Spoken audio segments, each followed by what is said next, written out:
हमारे channel haunting tube को subscribe करें और बेल आइकॉन दबाएं लेटेस्ट अपडेट्स पाने के लिए। अपनी पिछली वीडियो में मैंने लवक्राफ्ट कंट्री सीरीज के पहले 5 एपिसोड्स की कहानी आपको बताई थी और आज की वीडियो में हम इस सीरीज के बचे हुए 5 एपिसोड्स की कहानी के साथ साथ कुछ इंपॉर्टेंट पॉइंट्स को डिस्कस करेंगे। अब ध्यान रहे कि अगर आपने मेरी लवक्राफ्ट कंट्री सीरीज की बनाई हुई पहली वीडियो नहीं देख रखी है तो आपको यहाँ कुछ ज़्यादा समझ नहीं आएगा। सो आई वुड हाईली रिकमेंड कि आप डिस्क्रिप्शन और आई बटन में दी गई लिंक पे क्लिक करके पहली वीडियो को ज़रूर चेक करें। एक और बात ये है, और ये बात थोड़ी पर्सनल है, कि मुझे इंस्टाग्राम पे सिर्फ 22 के लोग फॉलो कर रहे हैं और यहाँ मोर देन 1 मिलियन सब्सक्राइबर्स। ये अन्याय नहीं तो और क्या है।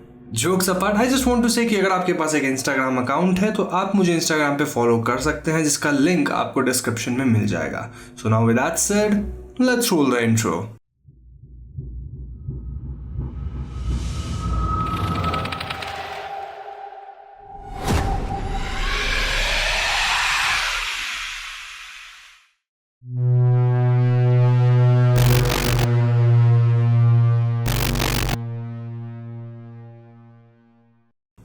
सिक्स्थ एपिसोड का नाम है मीट मी इन डाएगो और इसकी शुरुआत 1949 में साउथ कोरिया में होती है, जहां जिया अपने मॉम के साथ रहती थी और वो एक नर्स बनने के लिए पढ़ाई कर रही थी। जिया की मॉम उसे अनजान मर्दों को सेड्यूस करके इंटीमेट होने के लिए कंपेल करती है और एक रात जिया एक आदमी को घर लाती है। जब वो दोनों इंटीमेट होते हैं तो जिया के टेंटिकल जैसे 9 टेल्स निकलते हैं जो उस आदमी को मार देते हैं। यहाँ ये रिवील होता है कि जिया को एक कुमिहो यानी द 9 टेल्ड फॉक्स स्पिरिट ने पजेस कर रखा है। जिया को वापस ह्यूमन बनने के लिए 100 इविल मर्दों को मारना होगा।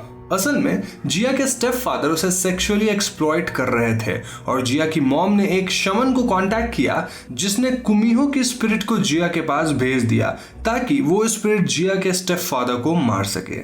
1950 में जब कोरियन वॉर शुरू होता है तब जिया एज ए नर्स काम करना शुरू कर देती है। इस समय एक कम्युनिस्ट स्पाई को पकड़ने के लिए अमेरिकन सोल्जर्स नर्सेस को अरेस्ट करते हैं और एटिकस भी एक सोल्जर था।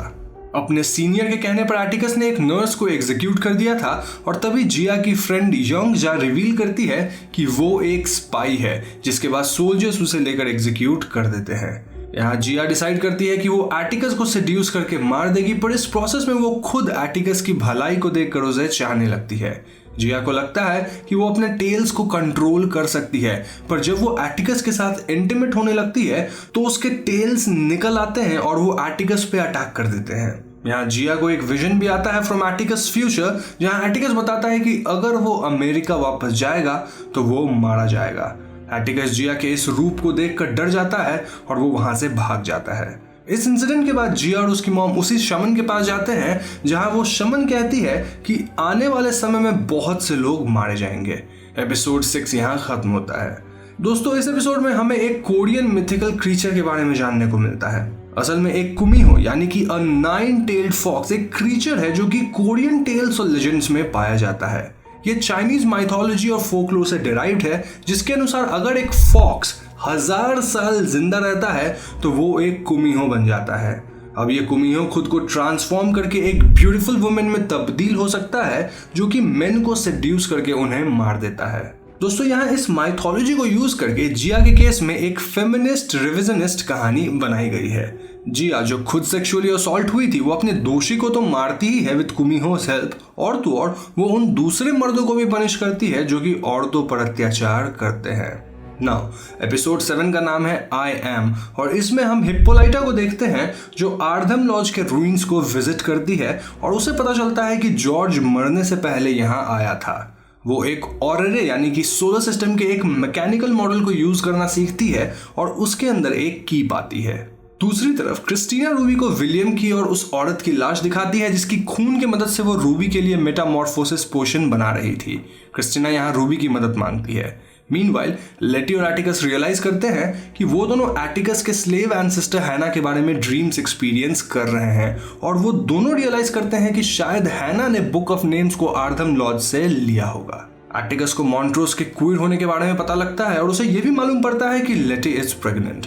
एटिकस को एक डिस्टेंट रिलेटिव से यह पता चलता है कि book of names Tulsa race massacre जो 1921 में हुआ था तब से गुम गया है। इसी बीच हिप्पोलाइटा उस की को लेकर विंथ्रॉप ऑब्जर्वेटरी में जाती है और दूसरी तरफ लेटी देखती है कि ऑररी को खोल दिया गया है और वो एटिकस को बताती है कि शायद हिप्पोलाइटा की लेकर ऑब्जर्वेटरी गई है।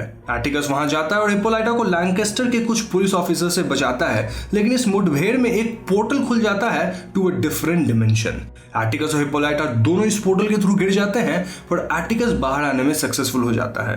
दूसरे डिमेंशन में हिप्पोलाइटा डिस्कवर करती है कि now she has the power to be anyone और डिफरेंट चीजों को एक्सपीरियंस करती है, जैसे कि वो एक अमेजोनियन वॉरियर बनती है और सोल्जर से लड़ती है। वो फ्यूचर में जाकर टेक्नोलॉजीज के बारे में नॉलेज हासिल करती है और इन्हीं एक्सपीरियंस के दौरान वो जॉर्ज से भी मिलती है। फाइनली हिप्पोलाइटा रियलाइज करती है कि she has the potential to be a discoverer.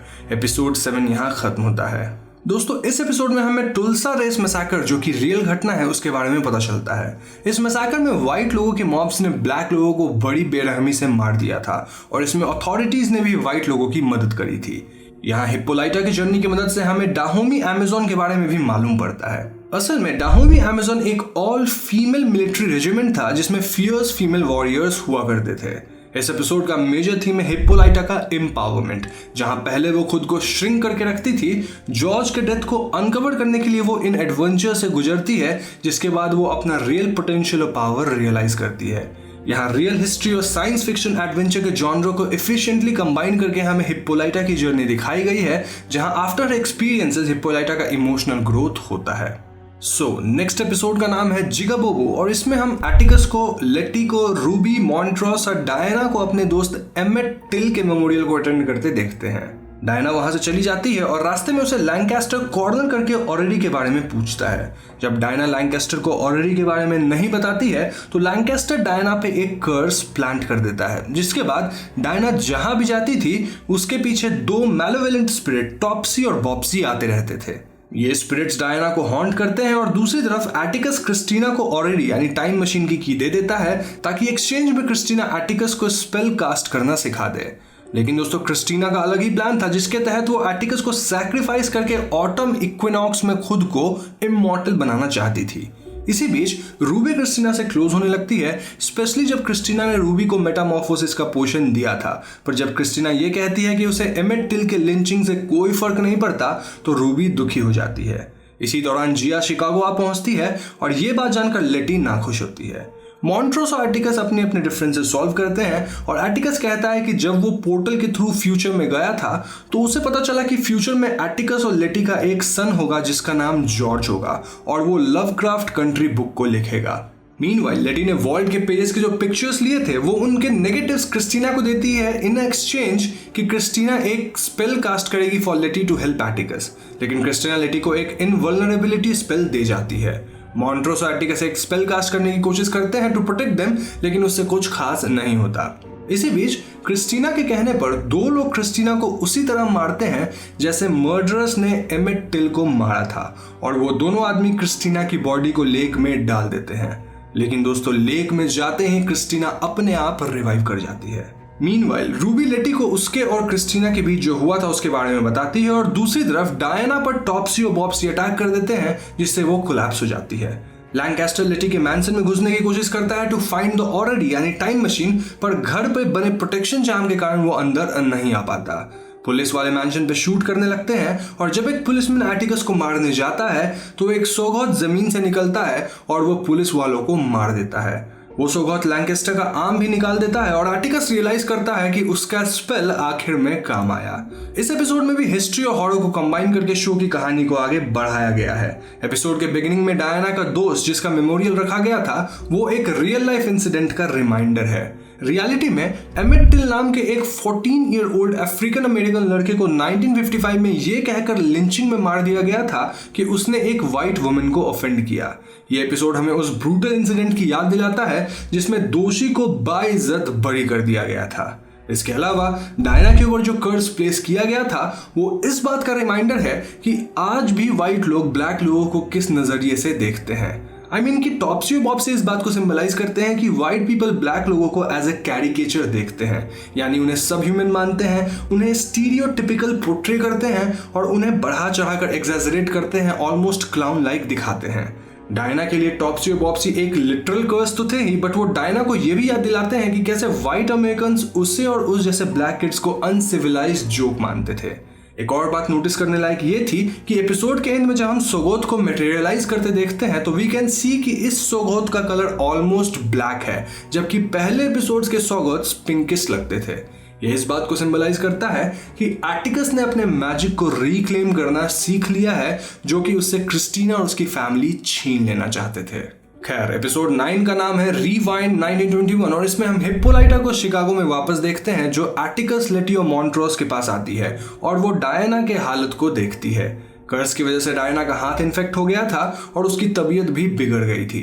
Ruby Christina से मदद मांगती है, जो हिप्पोलाइटा का ब्लड लेकर कर्स को रीसेट कर देती है, पर वो वार्न करती है कि क्योंकि ये कर्स लैंकेस्टर ने प्लेस किया है तो वो ही इसे पूरी तरह से लिफ्ट कर सकता है। मीनवाइल लैंकेस्टर अपने आप को हील करने की कोशिश में ब्लैक लोगों के बॉडी पार्ट्स को यूज करके मैजिक परफॉर्म करता है, बट इस बार उसकी हालत ठीक नहीं होती।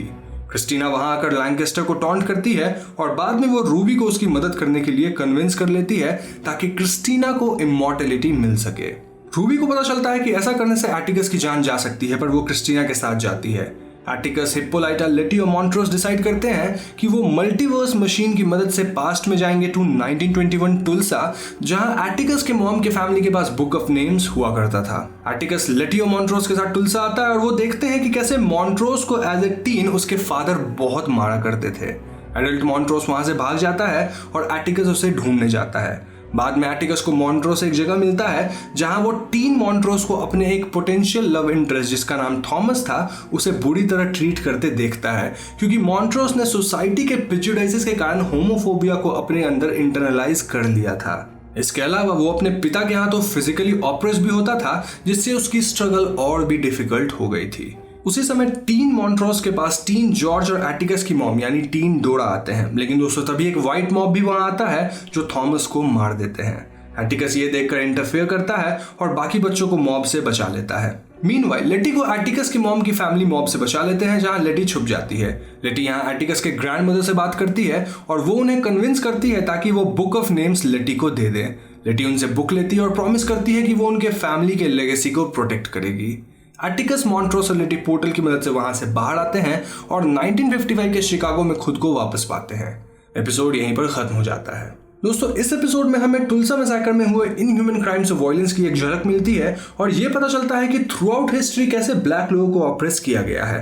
इतना ही नहीं, इस एपिसोड में हमें होमोफोबिया के इफेक्ट्स भी देखने को मिलते हैं, जिसके चलते मॉन्ट्रोस खुद के सेक्सुअलिटी को एक्सेप्ट नहीं कर पाता और वो अपने कॉन्फ्लिक्ट्स थॉमस के ऊपर प्रोजेक्ट करके उसे हर्ट करता है। इतना ही नहीं, इस पर्टिकुलर एपिसोड में शो मेकर्स ने यह दिखाने की कोशिश की है कि कैसे अक्सर फैमिलीज अपने क्वियर किड्स को सपोर्ट नहीं करते हैं, जिसकी वजह से उनकी जर्नी और भी डिफिकल्ट हो जाती है, जैसा कि मॉन्ट्रोस के साथ हुआ था। इस सपोर्ट के एब्सेंस में मॉन्ट्रोस इतने साल बाद भी अपने सेक्सुअलिटी को लेकर स्ट्रगल करता रहा और एक अनहैप्पी मैरिज में खुद को ट्रैप कर चुका था। अब दोस्तों, मैं आपको यहाँ बता दूं कि एक पॉसिबिलिटी ये भी है कि एटिकस जॉर्ज और डोरा का बेटा था, क्योंकि जॉर्ज और डोरा का पास्ट में अफेयर था इवन व्हेन डोरा वाज मैरिड टू मॉन्ट्रोस, क्योंकि डोरा और मॉन्ट्रोस की मैरिड लाइफ उतनी अच्छी नहीं चल रही थी। इस बात को हल्का फुल्का तब पॉइंट किया है जब जॉर्ज चोटिल हो गए थे और वो ये बात मॉन्ट्रोस से कहते हैं। और आई थिंक यही रीजन है कि शायद एटिकस फ्यूचर में अपने और लेटी के बेटे को जॉर्ज नाम से नेम करना चाहता था। सो वी कैन सी कि कैसे सोसाइटी के प्रेजुडिस की वजह से इतने लोगों को अनहैप्पी रहना पड़ा, and it all boils down to the prevalence of homophobia. Now final episode का नाम है फुल सर्कल और इसकी शुरुआत एटिकस से होती है, जो बुक ऑफ नेम्स के साथ घर वापस आता है और वो एक स्पेल से बुक को अनबाइंड करता है, जिसके बाद वो और लेटी एक दूसरे प्लेन में खुद को पाते हैं। यहाँ एटिकस की ग्रेट ग्रैंडमदर हैटी लेटी से मिलती हैं और टिक अपने स्लेव एंसेस्टर हैना से मिलता है और इन सब के बीच आर्धम लॉ चल रहा होता है। लेटी को बुक को प्रोटेक्ट करने की जिम्मेदारी मिलती है और हैना एटिकस को सबको बचाने के लिए कहती है। यहाँ एटिकस अपनी मॉम डोरा से भी मिलता है और जब एटिकस और लेटी उस प्लेन से वापस आते हैं तो वो हैटी, डोरा और हैना की मदद से डायना के कर्स को लिफ्ट करते हैं। डायना ठीक तो हो जाती है, पर उसका आर्म बुरी तरह इन्फेक्टेड हो चुका था। इसके बाद एटिकस और लेटी टाइटस को समन करते हैं, पर टाइटस कुछ सेकंड्स के लिए वहां से एस्केप करके क्रिस्टीना और रूबी के पास पहुंचता है टू वॉर्न क्रिस्टीना। हैटी, डोरा और हैना टाइटस को वापस रिस्ट्रेन करने में मदद करते हैं और एटिकस टाइटस का फ्लैश लेकर उसे बैनिश कर देता है। उसी वक्त क्रिस्टीना वहां आ जाती है और वो लेटी से उसका इनवल्नरेबिलिटी मार्क ले जाती है क्योंकि वो क्रिस्टीना को बुक नहीं देते। हमें दिखाया जाता है कि लेटी रूबी से बात करती है और रूबी से मदद मांगती है ताकि रूबी क्रिस्टीना का ब्लड ला सके फॉर द स्पेल, पर रूबी इस बात से मना कर देती है क्योंकि वो समझती है कि लेटी इज सेल्फिश और वो सिर्फ रूबी के पास तब आती है जब उसे कोई काम हो। एटिकस जिया से बात करके उससे माफी मांगता है फॉर हिज बिहेवियर और जिया कहती है कि उनकी डेस्टिनीज वेर इंटरकनेक्टेड। एटिकस और उसके सब फैमिली और फ्रेंड्स आर्धम जाते हैं और रूबी भी वहां आती है विद क्रिस्टीनाज ब्लड। वहां स्पेल परफॉर्म करने के लिए एटिकस टाइटस का फ्लैश और क्रिस्टीना का ब्लड कंज्यूम करता है, लेकिन वहां ये रिवील होता है कि रूबी एक्चुअल में क्रिस्टीना थी और उसने लेटी को टावर से नीचे फेंक दिया था। जी हाँ दोस्तों, सभी कैप्चर हो जाते हैं और क्रिस्टीना एटिकस को मार के रिचुअल कंप्लीट करती है। लेकिन दोस्तों लेटी टावर से गिरकर बच गई थी क्योंकि उसका इनवल्नरेबिलिटी स्पेल वापस आ गया था और वो एक स्पेल परफॉर्म करने की कोशिश करती है, पर क्योंकि वो खून क्रिस्टीना का नहीं था तो स्पेल काम नहीं करता। तभी जिया आती है जो अपने टेल्स की मदद से क्रिस्टीना और एटिकस के बॉडीज को कनेक्ट करती है और फिर लेटी का स्पेल काम करता है। क्रिस्टीना के मैजिकल पावर्स चले जाते हैं जिन्हें लेटी रिक्लेम कर लेती है और वो सभी क्रिस्टीना को डेब्रीज के नीचे ट्रैप्ड छोड़कर चले जाते हैं। हिप्पोलाइटा मॉन्ट्रोस को एक लेटर देती है जो एटिकस ने लिखा था क्योंकि उसे पता था कि वो मरने वाला है और ये बात उसने एक्सेप्ट कर ली थी। सबके जाने के बाद डायना वहां आती है जिसका इन्फेक्टेड आर्म ऑफ हिप्पोलाइटा ने एक मैकेनिकल आर्म से रिप्लेस कर दिया था और डायना के साथ एक ब्लैक सोगोथ भी होता है। डायना अपने रोबोटिक आर्म की मदद से क्रिस्टीना को मार देती है और शो यहीं पर खत्म हो जाता है। दोस्तों इस एपिसोड में हमें पता चलता है कि कैसे एटिकस के स्लेव एंसेस्टर ने बुक ऑफ नेम्स को ले लिया था ताकि वो टाइटस को मैजिक को मिसयूज करने से रोक सके। एटिकस के फैमिली में मैजिक कई जनरेशन से था और इस एपिसोड में फाइनली एटिकस की फैमिली अपने पावर्स और अपने मैजिक को वापस रिक्लेम कर लेते हैं जो उनसे क्रिस्टीना और उसकी फैमिली में छीन लिया था, या फिर आप कह सकते हैं छीनना चाहते थे। आप पूछ सकते हैं कि पावर्स तो लेटी को मिले, पर सिंस लेटी was pregnant with Atticus child तो मैजिक एटिकस के फैमिली में प्रोटेक्ट होकर रह गया। एक सवाल यह है कि आखिर लेटी को इनवल्नरेबिलिटी मार्क कैसे मिला, तो ये बात तब रिवील होती है जब जिया एटिकस और क्रिस्टीना के बॉडीज को कनेक्ट करती है और क्रिस्टीना के पास्ट को देख पाती है। असल में क्रिस्टीना ने ये मार्क लेटी को वापस दे दिया था और ऐसा उसने क्यों किया, तो आई थिंक इसके दो आंसर्स हो सकते हैं। पहला ये कि क्रिस्टीना लेटी को इनवल्नरेबिलिटी मार्क इसलिए दे देती है ताकि अगर उसका स्पेल फेल हो जाए तो वो लेटी और एटिकस के चाइल्ड को यूज करके दोबारा वो स्पेल परफॉर्म कर सके। दूसरा पॉसिबल रीजन ये हो सकता है कि क्रिस्टीना रूबी को दिया हुआ प्रॉमिस रखना चाहती थी। एक सीन में क्रिस्टीना रूबी से प्रॉमिस करती है कि वो लेटी को प्रोटेक्ट करेगी, तो इट्स पॉसिबल कि वो अपना वादा निभा रही थी। अब दोस्तों लवक्राफ्ट कंट्री पे मेरी बनाई हुई दोनों वीडियोस को देखकर आप एक बात तो समझ ही गए होंगे कि इस शो का मेन थीम था रेसिज्म को दिखाना। अगर हम एचपी लवक्राफ्ट की स्टोरीज को देखें तो हम समझ पाते हैं कि वो भी काइंड ऑफ रेसिस्ट थे एंड स्पेशली द वे वो ब्लैक कैरेक्टर्स को अपने स्टोरी में रिप्रेजेंट करते थे। इस शो में on the other hand protagonist black people है और यहाँ मॉन्स्टर्स है रेसिज्म और वाइट पीपल। मुझे ये शो काफी पसंद आया and I would highly recommend कि आप भी इस शो को हॉटस्टार पे जरूर देखें क्योंकि यहाँ रेसिज्म, मैजिक, साइंस सब कुछ इन्वॉल्व है और ये एक बहुत ही अच्छा मिक्सचर बनता है जिसके एपिसोड्स को अगर आप पेशेंटली देखेंगे तो काफी एंजॉय करेंगे। तो दोस्तों ये थी लवक्राफ्ट कंट्री की कहानी, उसमें दिखाए गए मॉन्स्टर शो से रिलेटेड कुछ थियरीज और मुझे पूरी उम्मीद है कि आपको ये चीजें पसंद आई होंगी। अगर वीडियो पसंद आई है तो इसे लाइक और शेयर जरूर करें और अगर आप ऐसे ही वीडियोस देखना चाहते हैं तो हमारे चैनल हॉन्टिंग ट्यूब को सब्सक्राइब करके बेल आइकॉन को जरूर दबा दीजिएगा क्योंकि हम अपने चैनल पे ऐसे वीडियोस लाते रहते हैं। पीस।